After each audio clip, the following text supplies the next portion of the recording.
ஆதவ் அர்ஜுனை பொறுத்த மட்டில் ஒரு அரசியல் முதிர்ச்சி இல்லைங்கிறது திரு ராசா கருத்து. அதே போல விசிகாவினுடைய பொதுச் செயலாளர் ரவிக்குமாரும் அதே கருத்தை தான் சொல்றாரு.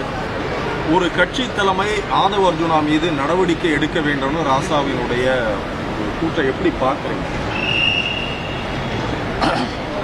திராவிட முன்னேற்ற கழகத்திற்கும் விடுதலை சிறுத்தைகள் கட்சிக்கும் இடையில் கூட்டணி தொடர்பாக எந்த சிக்கலும் எழவில்லை, எழாது.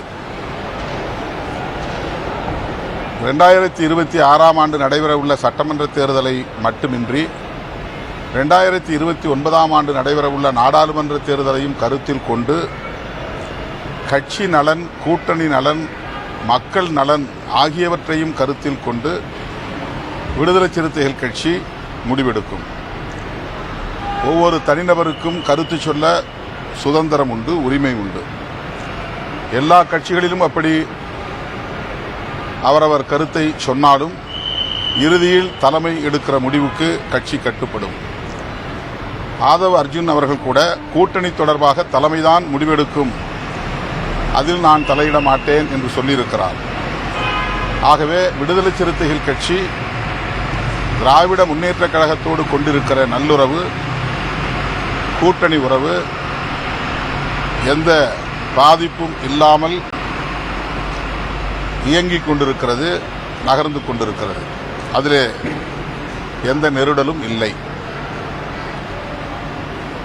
கட்சி மற்றும் கூட்டணி ஆகியவற்றுக்கு எந்த சேதமும் ஏற்படாமல் முடிவெடுக்க வேண்டிய பொறுப்பு தலைமை என்கிற முறையில் எனக்கு உள்ளது. எனவே முன்னணி தோழர்களோடு கலந்து பேசி முடிவை எடுப்போம். அக்டோபர் 2 மது மற்றும் போதைப்பொருள் ஒழிப்பு மகளிர் மாநாடு தோழமை கட்சிகளின் தலைவர்கள் பங்கேற்கும் வகையில் ஒருங்கிணைக்கப்படுகிறது. காங்கிரஸ், இடதுசாரி கட்சிகள், மதிமுக,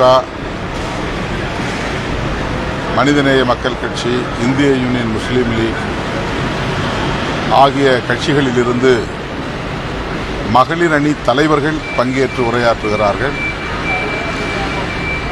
இந்திய கம்யூனிஸ்ட் கட்சியிலிருந்து தேசிய மகளிர் தலைவர் ஆனி ராஜா பங்கேற்று உரையாற்றுகிறார்.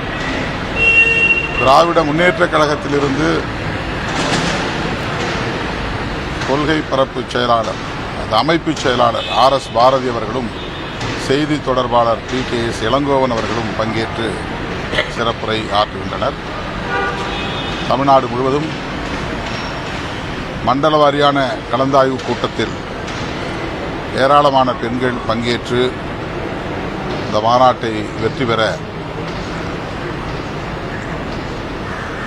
ஆங்காங்கே களப்பணி ஆற்றி வருகின்றனர்.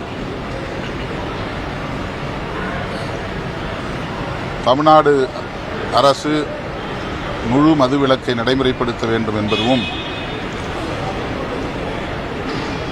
இந்திய ஒன்றிய அரசு தேசிய அளவில் மதுவிலக்கு மற்றும் போதைப்பொருள் கொள்கை வரையறுத்து சட்டம் இயற்றி இந்திய அளவில் மதுவிலக்கை நடைமுறைப்படுத்த வேண்டும் என்பதும் தான் இந்த மாநாட்டின் முதன்மையான கோரிக்கைகள். மாநாட்டுக்கான பணிகள் சிறப்பாக நடந்தேறி வருகின்றன. 28ஆம் தேதி திராவிட முன்னேற்றக் கழகத்தின் பவள விழா காஞ்சிபுரத்திலே நடைபெறுகிறது. அந்த பவள விழா நிகழ்வில் விடுதலை சிறுத்தைகளுக்கு மாண்புமிகு முதல்வர் அவர்கள் அழைப்பு விடுத்துள்ளார். அந்த மாநாட்டிலும் நாங்கள் பங்கேற்கிறோம்.